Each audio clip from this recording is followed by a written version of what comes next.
Hey everyone, what's going on? Welcome to another episode of Hockey on the Spot with Brandon Barenfeld. I'm Brandon Barenfeld. Thank you for joining me. This is episode 94 of Hockey on the Spot, an episode that's going to be mostly updates because there were only 3 games in what is now last night's action because it is now officially midnight. And in case you're wondering why I'm doing this video now, it's because I will not have time to do it in the morning. So let's get started, starting with the New Jersey Devils, who have activated goaltender Corey Schneider from IR and have put defenseman Peter Harold on IR with an upper body injury. The Devils have also recalled defenseman John Merrill from the Albany Devils of the American Hockey League. He is a guy who they are having a lot of high hopes for. He could come in and become a real solid shutdown defenseman and even maybe a two-way defenseman for them. Winnipeg Jets have recalled Zach Redmond after a stint in the American Hockey League to recover from leg lacerations. The Jets have also reassigned Ben Chiarot and Julian Malchiori to the St. John's Ice Caps. The Carolina Hurricanes have placed Brett Sutter on waivers. Meanwhile, Buffalo Sabres forward Patrick Coletta and Calgary Flames goaltender Joey McDonald have cleared yesterday's waivers. The NHL trade market is heating up as we head towards the pivotal 20-game mark, and many expected contenders limping out of the gate. It's believed that the thinking process amongst GMs is to change even a minor one. It may shake up the team enough to get them out of their funk. It's believed that the Philadelphia Flyers and Buffalo Sabres are willing to move just about anyone, while New York Rangers defenseman Michael Del Zotto and Montreal Canadiens center David Desharnais are on the trade block.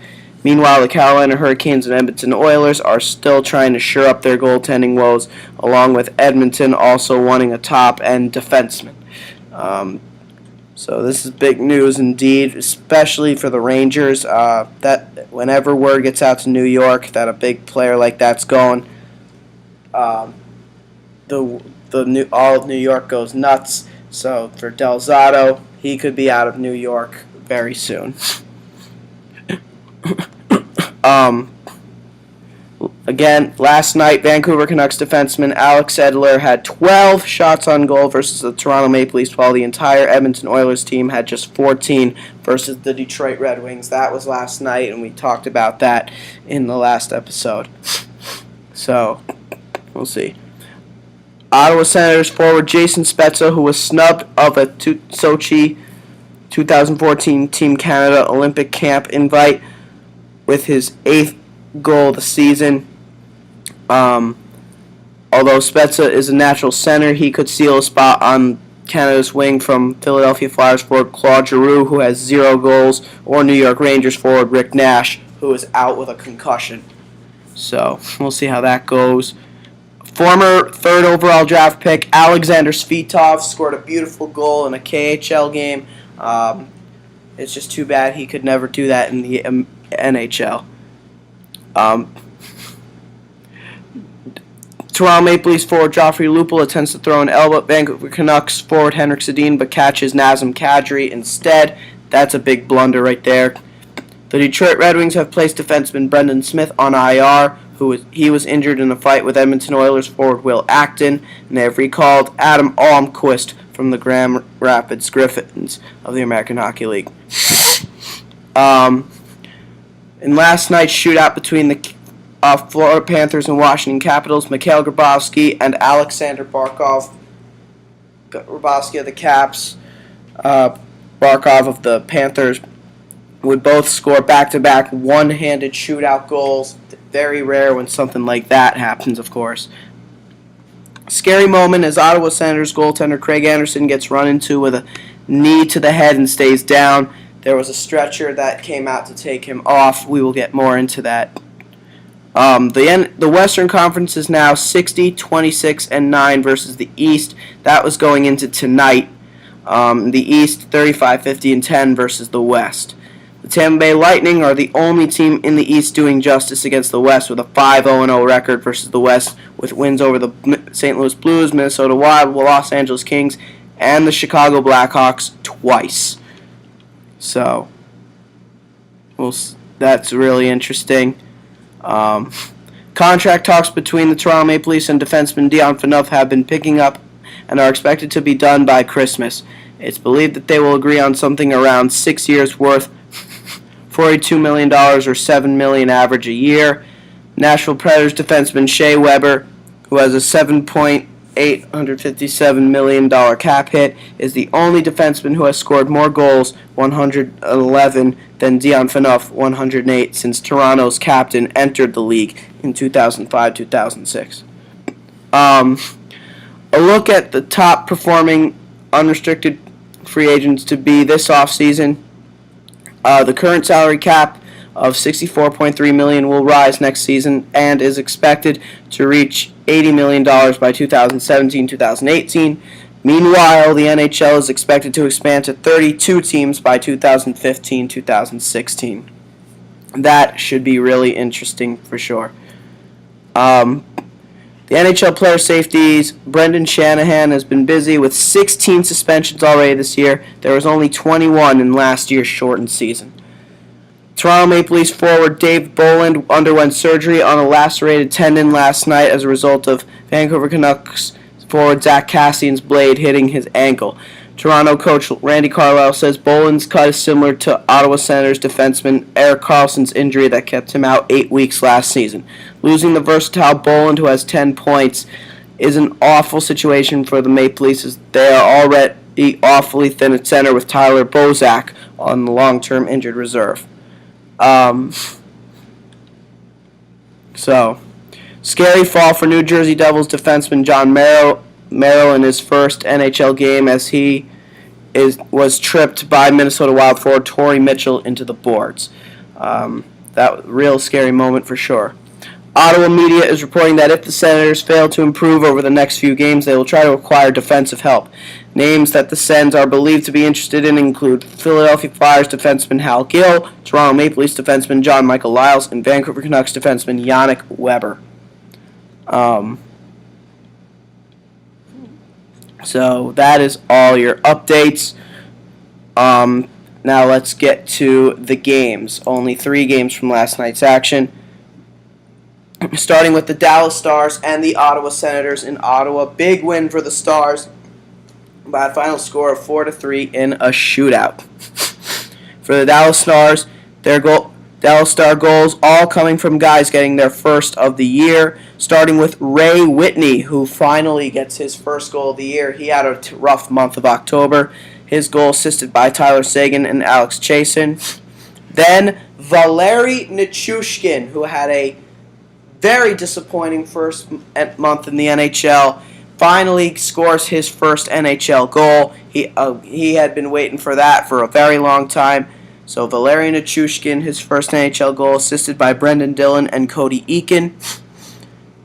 Then Ottawa tied the game at 2 after it was 2-0 until Antoine Roussel would get his first of the year unassisted before Ottawa would tie it again. For the Ottawa Senators, their goals coming from Erik Karlsson, his 4th of the year, assisted by Bobby Ryan and Kyle Turris.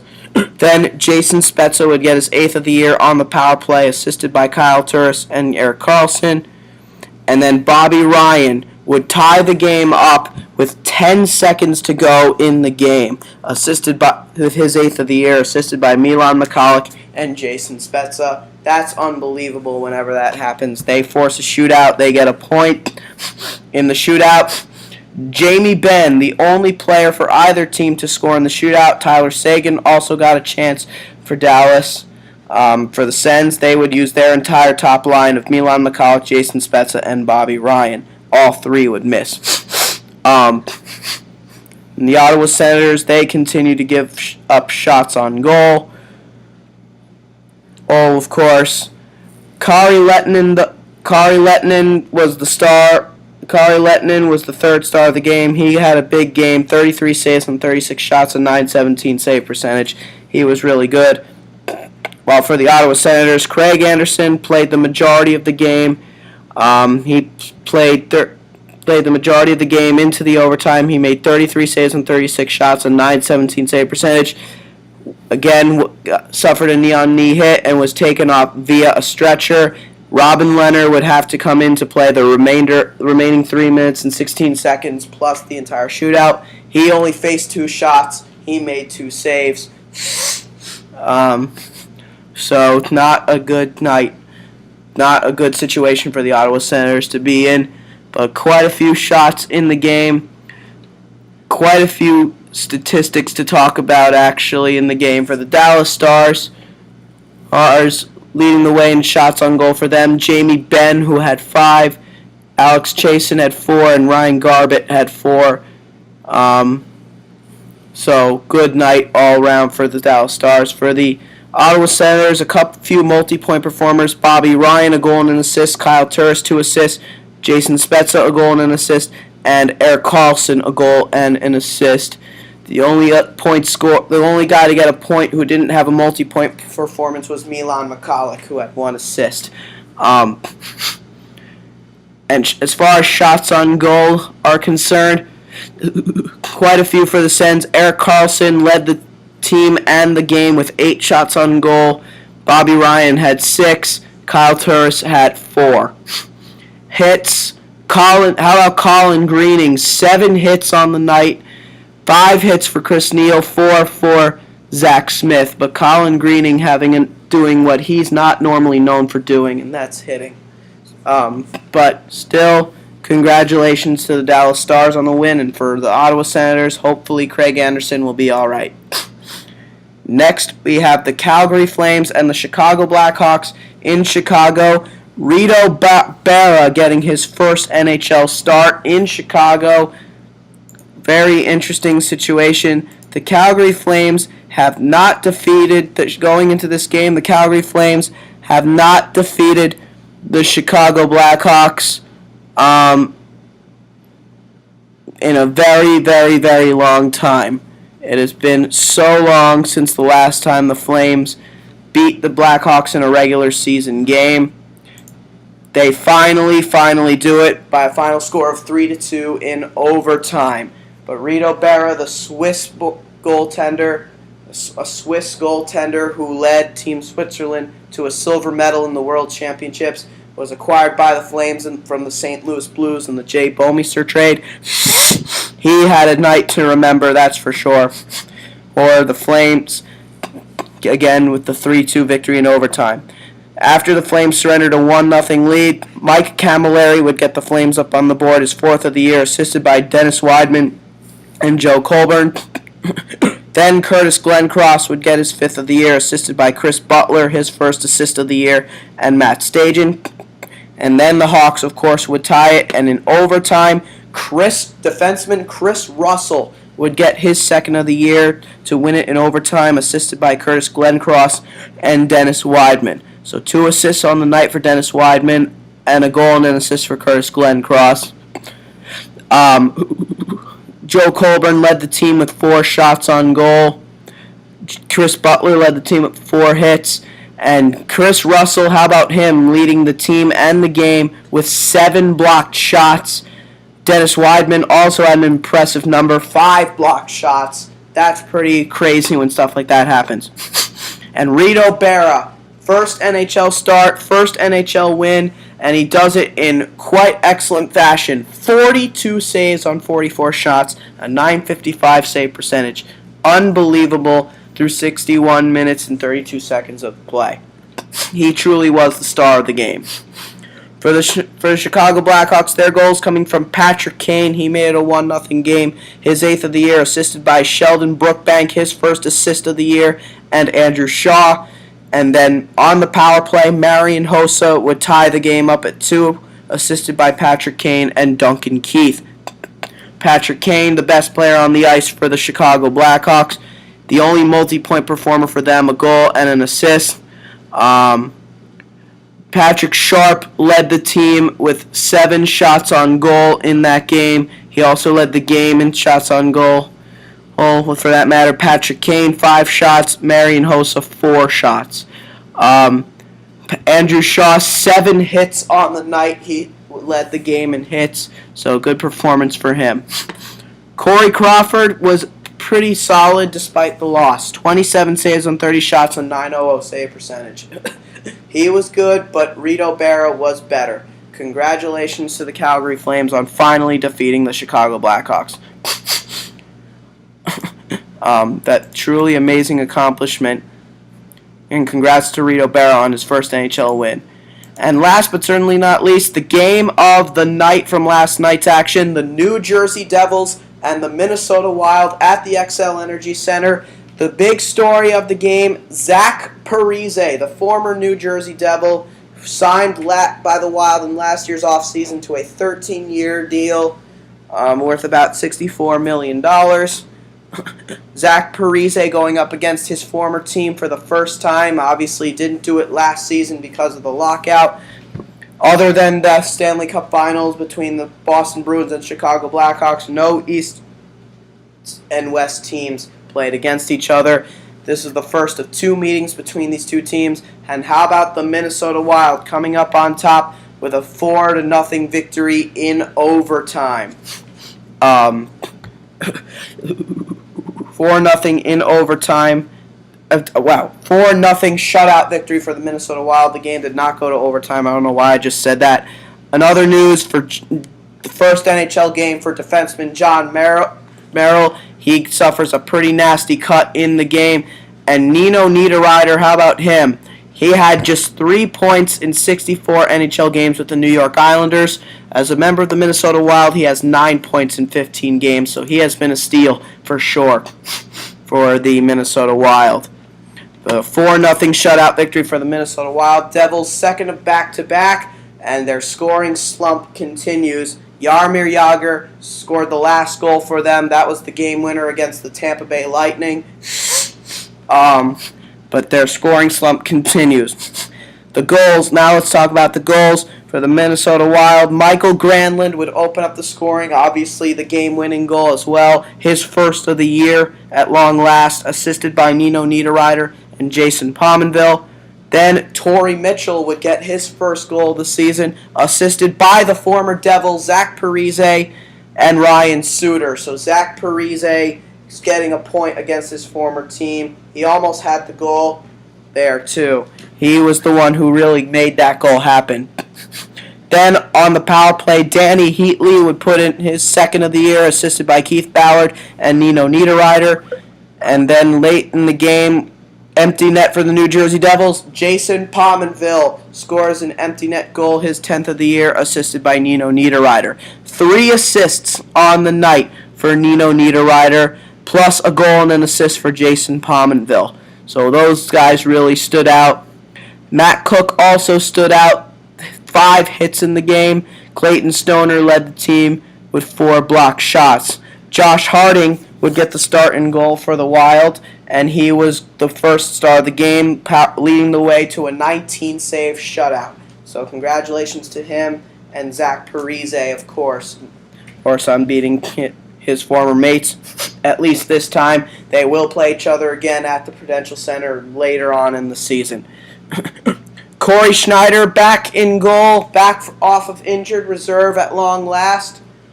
He got the start for the New Jersey Devils in this game. Peter Harold, obviously, on IR. John Merrill, first game. Not a good night for the Devils, that's for sure. Eric Jelena, defenseman, he led the team with 4 shots on goal. And Steve Giunta led the team with 4 blocked shots. And for Corey Schneider, he, in his first game back, first game off IR, not very good for him. Just 16 saves on 19 shots and .842 save percentage. Wild technically had 20 shots on goal because of the empty netter.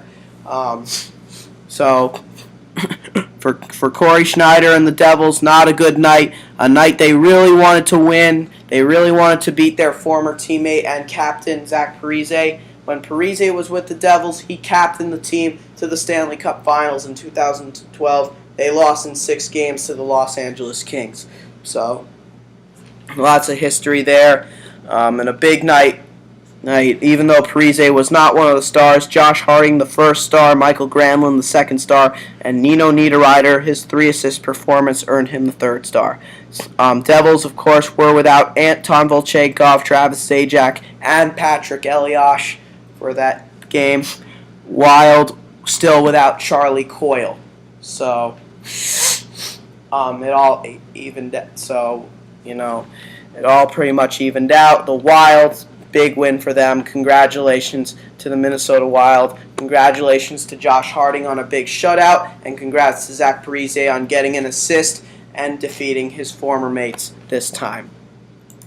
And that is it for all the game action from last night. Now we go to this day in hockey history from November 4th. In 1998, the Dallas Stars recorded 21 shots at San Jose, while the Sharks recorded only 9 shots. Still, 9 shots were enough to defeat the Dallas Stars by a final score of 4-0. This is the lowest amount of shots recorded by the winning NHL team in NHL history. Mike Vernon of the San Jose Sharks recorded his 19th career hat trick, shutout in this game. Yes, Mike Vernon of the San Jose Sharks recorded his 19th career shutout in this game. So that a big moment in NHL history. It doesn't happen often when a team has that few shots and still manages to get the win. So the Sharks setting their place in NHL history with that one. And that is all the updates, and that'll do it for episode 94 of Hockey on the Spot. This has been Hockey on the Spot with Brandon Barenfeld. I'm Brandon Barenfeld. Thank you guys for joining me. I will see you again on tomorrow. Thank you, and have a great day.